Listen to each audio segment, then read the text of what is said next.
বিসমিল্লাহির রহমানির রহিম। আলহামদুলিল্লাহ ওয়াসসালাতু ওয়াসসালামু আলা রাসূলিল্লাহ, আম্মা বাদ। সম্মানিত দিনী ভাই, মুসলিম ভাই এবং বোনেরা, আসসালামু আলাইকুম ওয়া রাহমাতুল্লাহি ওয়া বারাকাতুহু। আমি আপনাদের সামনে একটি মসজিদের জন্য আপিল নিয়ে উপস্থিত হয়েছি। মসজিদটি বেসিক্যালি বাংলাদেশের মৌলভীবাজার কুলাউড়া থানার প্রীতিম পাশা ইউনিয়নের 1 নম্বর ওয়ার্ডের বাটগাঁও পোরশাই গ্রামে জামে মসজিদ সম্পর্কে একটি আবেদন। এই মসজিদটি মূলত 350 বছরের পুরাতন একটি মসজিদ। এখন এই মসজিদটি বাটগাঁও পোরশাই জামে মসজিদে নতুন করে নির্মাণ কাজ চলতেছে। একতলা ফাউন্ডেশন সহ বড় আকারে মসজিদের নির্মাণ কাজ চলতেছে। আমরা আশা করছি যে এই নির্মাণ কাজ চলতেছে তাতে প্রায় 350 জনের অধিক মানুষ একসাথে ইনশাআল্লাহ আমাদের নামাজ পড়তে পারবে।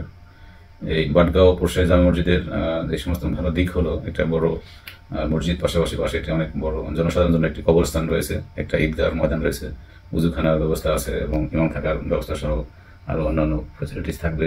আর ইনশাআল্লাহ ভবিষ্যতে যাতে করে জনসাধারণ এবং মুসলিম ভাই বোনেরা এখানকার এই মসজিদ থেকে, এই মসজিদের ঈদগাহ ময়দান থেকে সব ফ্যাসিলিটিস এবং সেবা নিতে পারে। তো এই আপিলটা বা আবেদনটা করার উদ্দেশ্য হচ্ছে, সম্মানিত দিনী মুসলিম ভাই বোনেরা, দেখুন, আল্লাহ সুবহানাহু ওয়া তাআলা যাদেরকে সৌভাগ্য দান করেন তারাই আসলে আল্লাহর ঘর নির্মাণের জন্য সম্পৃক্ত হতে পারেন।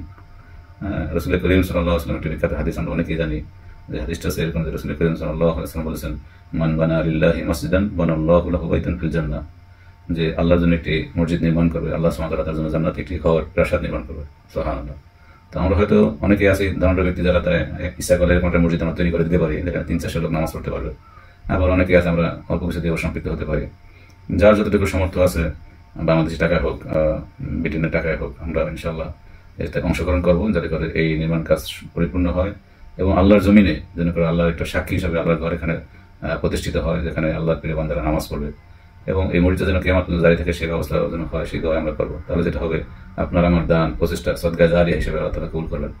একটা হাদিস আছে যেটা আপনারা আমরা জানি, যে হাদিসটা খুবই গুরুত্বপূর্ণ। সেটা হচ্ছে যে মানুষ যখন মরে যায় তখন সবকিছু তার থেকে বিচ্ছিন্ন হয়ে যায়, তবে 3টি কাজ সদকা জারিয়া হিসেবে তার জন্য এটা তার সাথে সম্পৃক্ত থাকে। এর মধ্যে একটা হচ্ছে মসজিদ নির্মাণ করা বা ভালো কোনো কল্যাণমূলক প্রতিষ্ঠান করা। তো মসজিদ এর মধ্যে সবচেয়ে গুরুত্বপূর্ণ, যেটা মসজিদ করলে সেটা সদকা জারিয়া হিসেবে সাব্যস্ত হয়। আপনি মরে যাওয়ার পরেও আপনার কবরে, আপনার আমলে, আপনার মিজানে হাসানাতে সওয়াব উপস্থিত থাকবে সদকা জারিয়া হিসেবে। আল্লাহ সুবহানাহু ওয়া তাআলা আমাদেরকে এই বাটগাঁও পোরশাই জামে মসজিদের নির্মাণ কাজে সম্পৃক্ত হওয়ার এবং দান করার, অংশগ্রহণের দানের জন্য জান্নাতে একটি আমাদের জন্য প্রাসাদ এবং ঘর নির্মাণ করেন ইনশাআল্লাহ। ওয়া জাযাকুমুল্লাহু খাইরান। আসসালামু আলাইকুম ওয়া রাহমাতুল্লাহ।